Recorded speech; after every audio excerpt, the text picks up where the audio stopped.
Super Bowl, of course, coming up this week, Anthony. Who but cares? Our first headline Who cares about the Super Bowl? is from the real bowl. It's called the Pro Bowl. The It only went bowl down. I care about. I eat my cereal with my hands because the only bowl I care about is the Pro Bowl.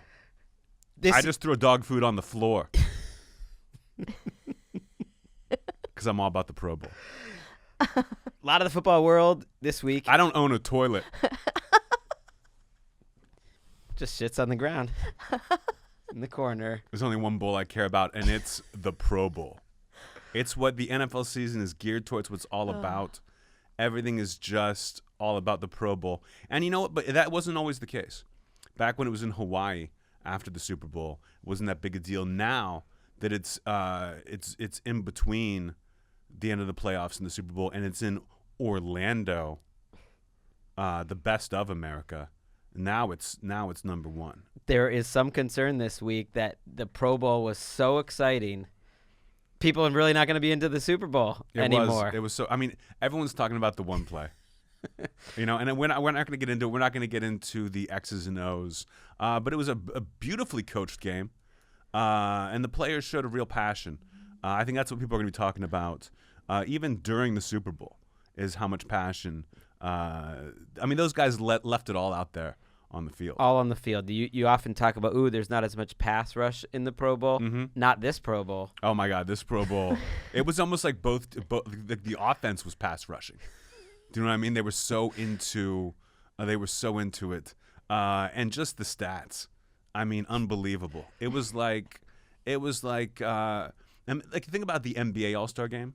How much fun that is and how much offense there is. And then you think of like the NHL All-Star Game. Imagine if the basketball players had to put on ice skates.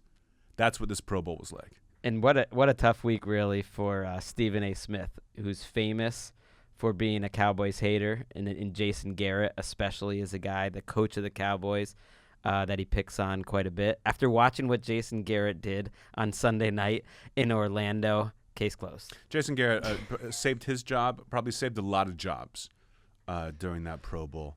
And, I don't have the final score in front of me, but it was amazing. It was so. I love the Pro Bowl more than anything. I wish they could play it. I wish they could play it twice a year. And the skills competition, are you kidding me? Whew. All those skills.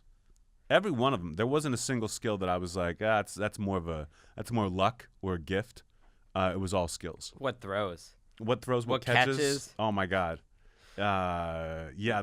Diving plays. They really put the pro in Pro Bowl this year. John Coughlin, who was a two-time United States pairs champion in figure skating, Anthony, died by suicide last week in Kansas City, Missouri. He had recently been suspended from U.S. figure skating.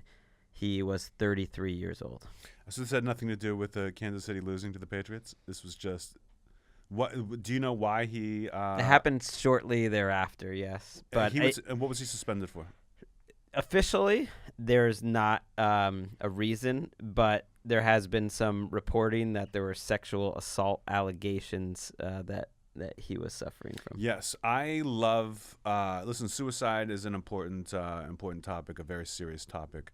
But when someone's just like, I screwed up so bad that I'm pulling the plug, I think it's great. I always think you're just like, I don't want to go through a trial. You know what I mean? Like I don't have to explain this to my mom. I'm just gonna go. I always think that's great, because at first it was like, oh, what happened? This is some horrible tragedy. This guy was like a champion and we worked with trained people. I'm sure kids were involved in some way, but you're just like, oh, you guys want me to get punished for this? You know what? I got plans of my own, and I'm just gonna see you all later. See you on the other side. I find that delightful. I was wondering where you could find the lightness in this story going in, but I do find myself laughing at your ridiculous. Like I believe, like when people are like, "Oh, this person's a child molester. Why didn't they just kill themselves?" I'm like, yeah, I understand that. I agree with that. But when you kill yourself afterwards, it's just kind of like, I'm not going to let you guys win. Like, yeah, I sexually assaulted all these people, and I'm not going to face any punishment for it. I'm out. I didn't even like ice skating anyway. Let's move on to a lighter subject. Let's talk about a nurse in the Phoenix area who was arrested this week after it was found out he raped and impregnated a woman in a vegetative state. Yeah, a couple weeks ago, you probably heard about the story. There's a woman in a coma, and she got kill-billed. She was in a coma, and she all of a sudden she's pregnant, and they're like, "Oh, we're in trouble. The hospital is in trouble. We're gonna get to the bottom of this." And you knew they were gonna solve it right away, because all you do is you look for the happiest nurse. There's only so many people going in and out of that room. Which one's the happiest? He did it. I'm surprised this guy didn't pull a figure skater and just be like, I don't have to answer these questions. I don't have to look someone in the eye over this. But I'm glad they did get him. Although, like, okay, Is that one of those facilities, like an assisted care facility? Sure. You're in a coma. I'm a big fan of, like, if I'm in a coma, pull the plug. I don't want to live like this. Even if they're like, there's some rough possibility in 20 years they'll figure it out. Like, if I'm asleep for more than 24 hours, I'm out. Who's in charge right now? Like, do you have it written down that? I do not have a living will. I've just told enough people that I hope that they would be like, he wouldn't want this.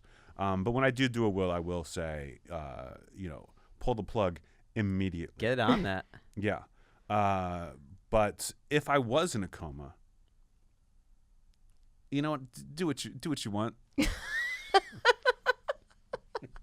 know what I mean? Maybe I'm not gonna say that it's like it's a good thing, but I'm not worried about it. It's like necrophilia. Who's the victim? You know? Well, maybe the families of the body. If you see it, yeah, sure. Otherwise, you have no idea.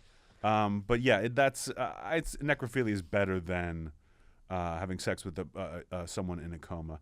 In what way? They didn't show the picture because the one person's dead and one person is alive. But it's less of a victim thing. Do you know what I mean? So you guys are telling me if you were in a coma, like, maybe I'll do this. I'll have a living will, but if I'm just in a coma for a little while, do what you want to me. That's part of the will. Or would you guys be like, don't touch me? I mean, I don't want. Like, would you let someone have sex with you if you were in a coma? Probably not. I mean, I'd hope not. Like, yeah, that woman's impregnated now.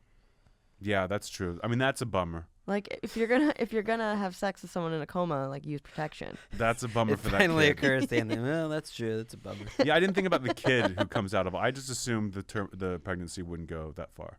No, she just had the baby. She just had the baby? Is she still in a coma? Yeah. What? I just like that when they found out the baby's doing well. When they saw the bump, they were just like, "Oh, geez, oh, we're getting to talking to. There's gonna be a meeting at corporate over this. You can't do it, nurses. This is why male nurses get a bad rap. Because whenever a nurse kills a bunch of patients, it's always a female nurse. But whenever a nurse knocks up someone in a coma, it's always a dude. Why is that?